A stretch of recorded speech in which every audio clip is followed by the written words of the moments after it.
But the body armor didn't deploy quite well.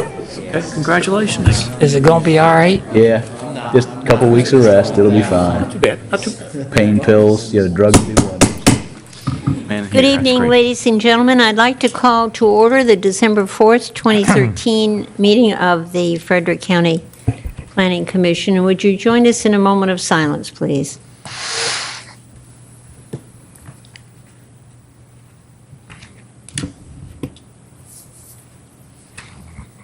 Thank you. Thank you very much. There are no changes to the agenda.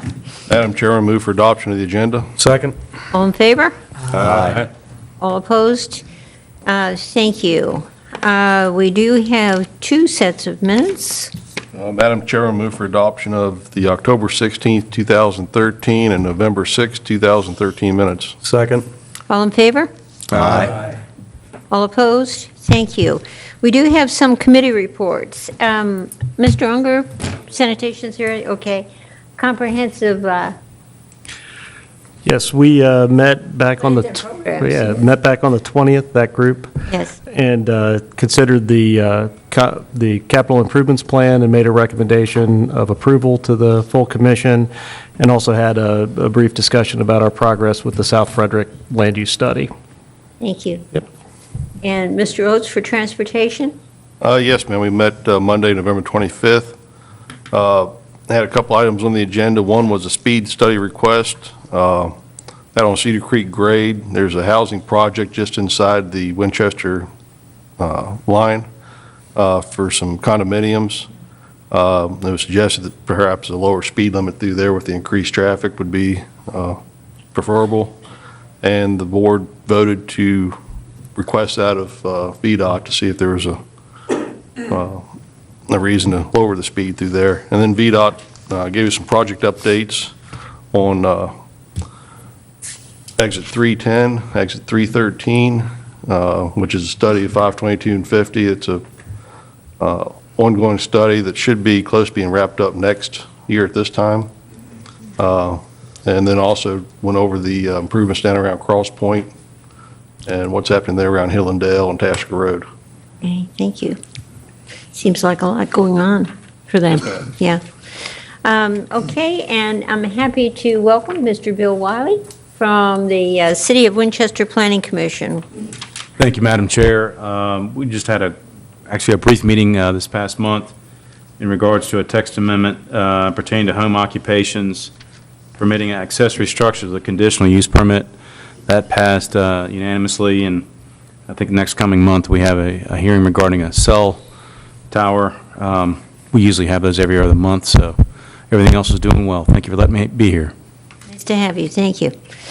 All righty, our first item is a public hearing. It's a height waiver request for Carmouze Lime and Stone Incorporated. The request from Lawson and Solick PLC on behalf of Carmouze Lime and Stone to allow the construction of a 200-foot tall kiln at the existing Clearbrook Quarry off Quarry Lane in the Stonewall Magisterial District. Mrs. Perkins. Thank you, Madam Chairman, members of the commission. As you stated, this is a waiver request for the construction of a kiln up to 200 feet in height at the existing Clearbrook Quarry in the Stonewall Magisterial District. Now, the waiver request is for the kiln with what is called the skin up to 200 feet in height. I would note that without the waiver, the structure could only be built to 45 feet in height, which is the EM district maximum height. These are some architectural renderings of the site, and there's also pictures that were included in your agenda.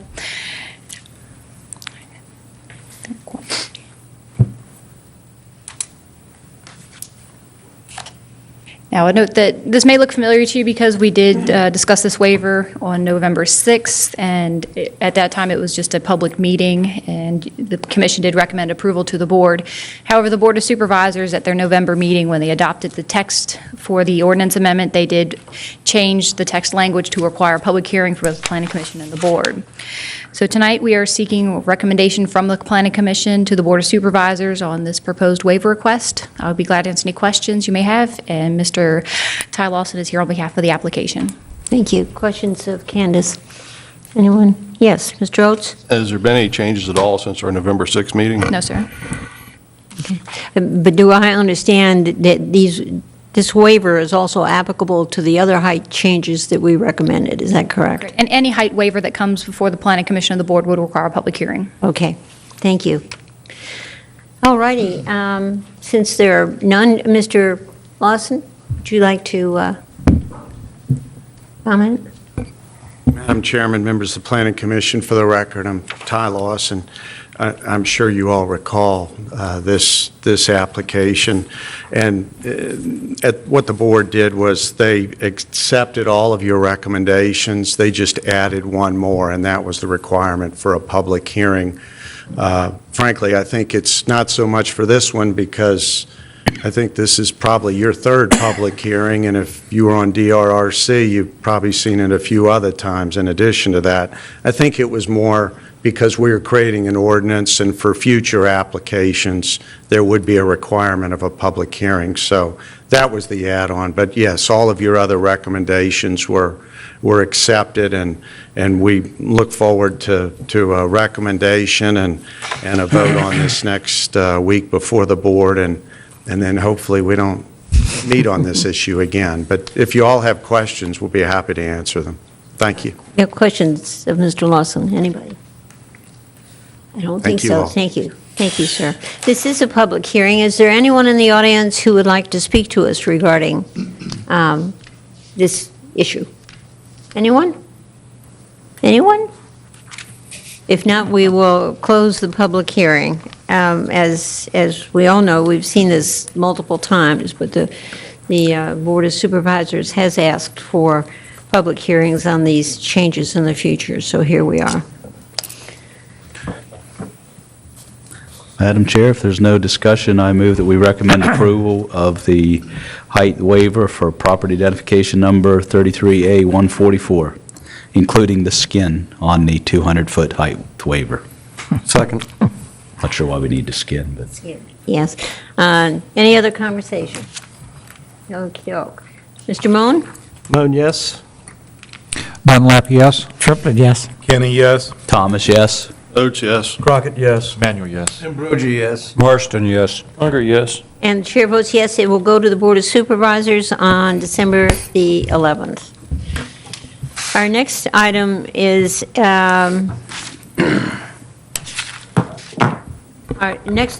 really an action item, and it's rezoning 06-13 Silver Lake LLC proffer amendment submitted by Greenway Engineering to request a minor revision to the proffer statement associated with rezoning RZ 0109 Silver Lake. This revision relates to the relocation of the site provided for the development of a new fire and rescue facility and support facilities. The properties are located on the north side of Northwestern Pike, Route 50 west of Retail Boulevard and east of Poorhouse Road on Route 654.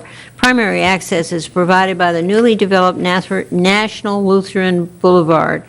The properties are in the Gainsborough Magisterial District. Mr. Ruddy. Thank you very much, Madam Chairman, members of the Planning Commission, and that thorough introduction kind of describes the project and the property for which the request is come forward. To help illustrate the property on the screen to your left, you see the Silver Lake LLC property, predominantly the orange that you see fronting on Route 50 is the property for which the proffer change is being requested. Of course, we're familiar that this whole Silver Lake property back in 2009 came forward about 370 acres for a combination of B2 and MS, Medical Support District. And as we can see from the picture, we have a lot of infrastructure in place already, and the National Lutheran Home is well underway. It opened earlier this year. So this minor proffer change really addresses the balance of the property in one specific item, and that specific item is the fire and rescue site. The county has been working with the property's developer very closely on that site, and through all of those discussions, it was determined that an alternate site to that which was originally envisioned would be more appropriate. So the site that was provided by proffer for the development of the new fire and rescue facility and support services on Route 50 has been moved from 50 to a new site, and that's on Corporate Place Drive, very near to the to an intersection with the newly developed National Lutheran Home Boulevard. And for illustration, the generalized development plan is really the main change that comes with this profit condition amendment. And hopefully, with a little illustration here, we can see that the property was previously in this location for a fire and rescue facility. It has now been relocated up into this general area. And again, that is in essence the change that we see in front of us here. It's one that the property owner and the county have been working on. And the proffer statement that has been submitted that modifies this proffer is in appropriate legal form. You will see throughout the red line version there are a number of edits, but in all honesty, they're really to reflect changes in road names and things of that nature, in addition to clarifying a development issue with street plantings along National Boulevard. The fundamental big change is what I've illustrated on the screen to your left, and the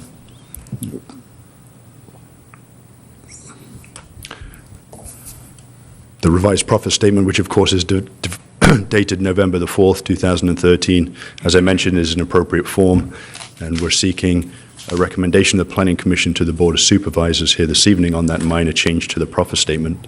Mr. Evan Wyatt is here representing the application also, should you have any questions of him. Thank you. Yes, questions of Mr. Ruddy? Yes, Mr. Oates? Mike, the one thing you pointed out in your report was the change from 5 years to a date of April 21st, 2014. Could you just clarify what that means for us? In essence, it is the same date.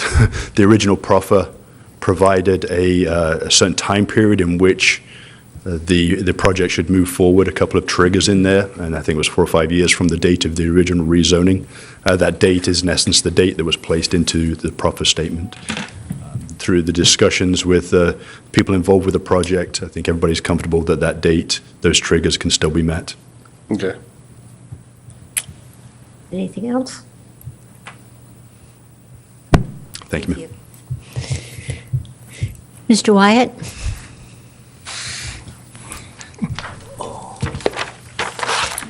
Thank you, Madam Chairman, Commissioners. I'm Evan Wyatt with Greenway Engineering. The only thing I would add to the staff report that Mike gave is when we did the original rezoning with the site in this location, the intersection with Route 50 is a signalized intersection that's proffered, and we had proffered to do what's called preemption of that signal. So when fire and rescue needs to access Route 50, they can turn the lights red, if you will, before they get to the intersection. We changed the proffer to put the preemption on the existing signal that's already in place on Lutheran Boulevard. Other than that, it's very straightforward, but I'll be happy to answer any questions. Any questions? I did see an alternate routing of that. Is that in the far future, or maybe I just misread? I apologize. I don't understand. I'm sorry. Where the fire station is proposed to be, it looks like there's roadways headed west. And yeah. Okay. Okay, help me out with that. We had done the original rezoning regardless of where the fire station landed. There was a desire to get connectivity to Poorhouse Road for the project, and the roads are a darker color, which represents a future phase. The light color represents the first phase of transportation. The next tone of green was the second phase, and then this was the future phase. The traffic study indicated a need, and I think the board desired a connection to Route 50 or to Poorhouse Road. And so what we did was we provided two options. This could be an option to get there, or this could be an option through the Carper Farm if that presented itself. So those were part of the original proffer. It really has nothing to do with the relocation of the fire station. Okay. Okay, thank you. Anything else? Don't see it. Thank you. Good to see you, sir.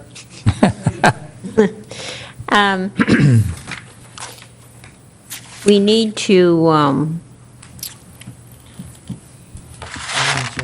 yes, sir. There's no more questions, and I move for approval of rezoning application number 0613, Silver Lake LLC. for the proper amendment. Yes. For the Yes. pro. Is there a second? Second. All righty, any other discussion? Okay, Mr. Unger? Unger, yes. Marston, yes. Ambrosi, yes. Manuel, yes. Crockett, yes. Votes yes. Thomas, yes. Kenny, yes. Triplett, yes. Dunlap, yes. Moan, yes. And the chair votes yes. This also goes to the board on on December the 11th. Okay, our next item is an information discussion item, and it's a revised master plan, 03-13 for the towns at Tasker, submitted by Pannoni Associates to develop an 80-unit townhouse development.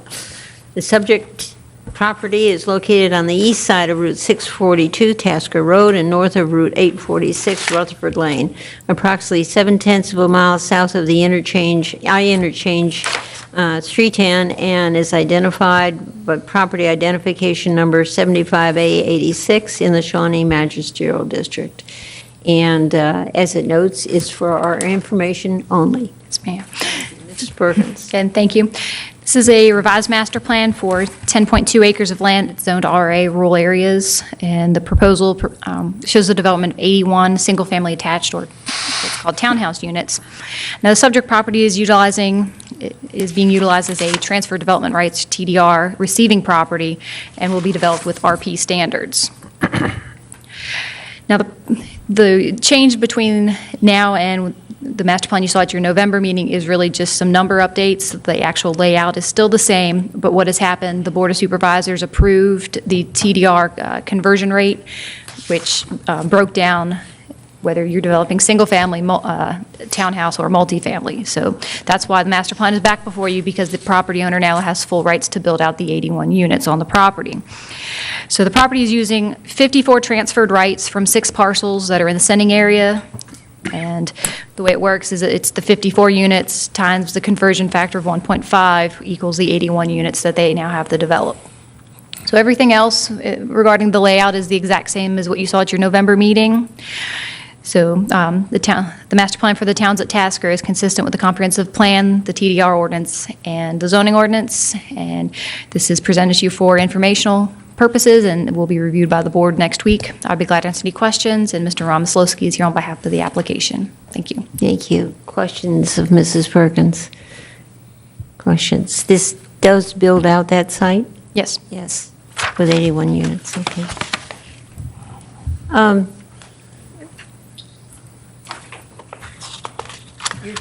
Your choice, sir.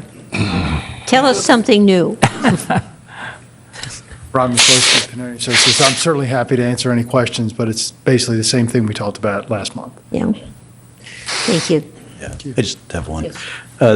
The VDOT seemed to have some questions or concerns about the amount of trips on 642, and I can read in safety in that too. Have you had a lot of discussions with VDOT? Or Yes, sir.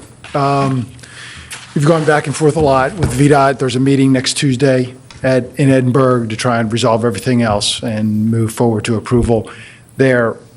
As of this point, the major concerns that we have to overcome are the widening of the road requires a widening of Tasker Road north of our site that requires a retaining wall, and working out how that retaining wall is built, the constructability of it.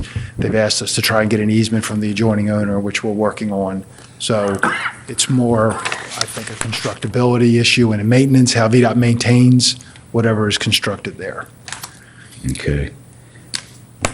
The way I read their comment is you won't get their approval until you've incorporated all their comments, so you can't really start much work on the site other than clearing and grubbing and... That's correct. We need to get their approval of the site plan before I can get the county to sign a site plan, which would allow us to subdivide the property. Okay. Thank you. Thank you, Pete. I did have one question for Yeah, Ron. Mr. Unger? Ron, this is the first time we've done a TRD. Was that pretty easy to do? Yes, sir. Really? Yep, Candace really helped us out a lot on that, guided us through the process. Really helped Dave Holliday. She's Dave Holliday's best friend now, Now, I can see in a couple years, if it gets busy, she probably wouldn't have as much time to spend on it, maybe. But it has worked out really well. Good, I'm glad to hear that. Good. And I'll just personally make a comment, is that it's a real joy to see this happen. It's a real joy to see this happen. And I look forward to it happening again in other places that can help us achieve, both for the rural areas and for our residential development. That's all for it. We have an information and discussion item on our roles and responsibilities and bylaws. Thank you, Madam Chairman. I'm pitching in here this evening for Mr. Lawrence.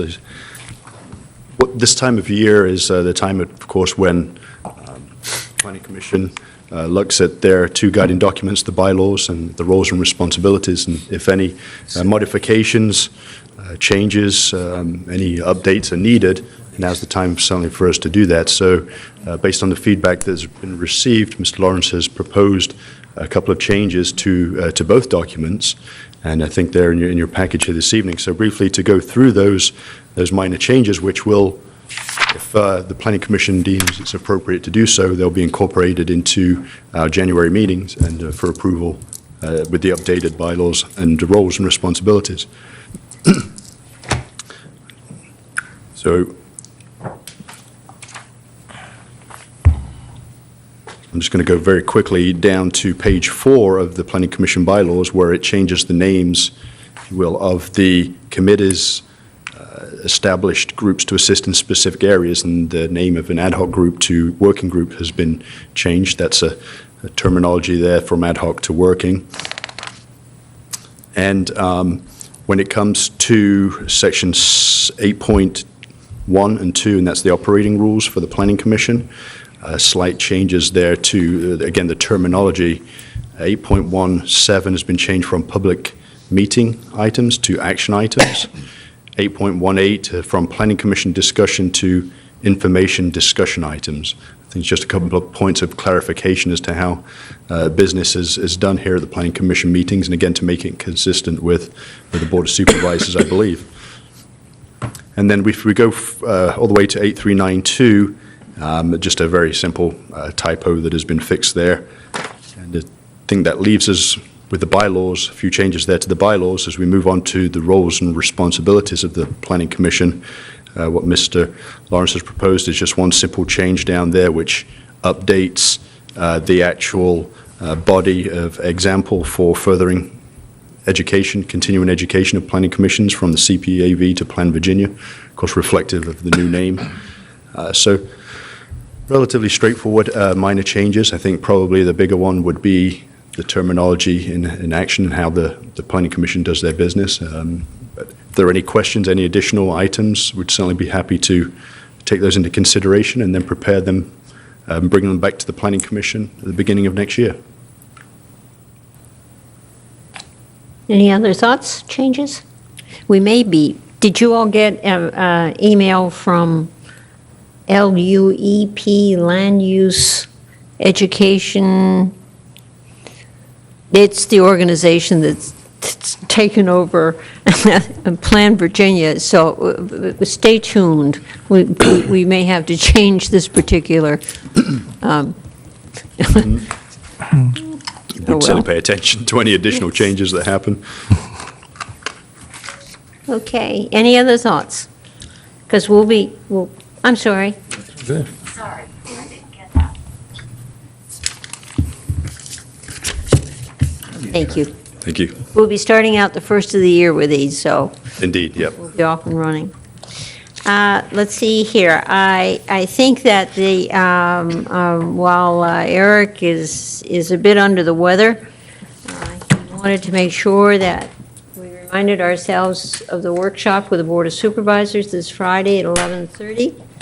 And he also said that lunch would be provided, which is very nice. But anyway, it's going to be a long meeting, so therefore the hour at which it started. And speaking of meetings, we will need to cancel our December 18th meeting and also the first meeting in January, which is it the first of, well, therefore, we will not be here. So we need to cancel those two, so we might go ahead and do that now, and then I just have one other comment. Madam Chairman, move we cancel the December 18th and New Year's Day meetings. Second. All in favor? Aye. All opposed? Great. I understand that we'll be going back to 2 meetings a month, so that's the intent of the board, so plan on it for 2014 for the Planning Commission as well. That's all I've got. Anybody else have something? If you can say have lovely holidays, we will not see each other for a while, so enjoy these, and we'll see each other in the new year. We better adjourn. Move for adjournment. Second. All in favor? Aye. All opposed? Thank you.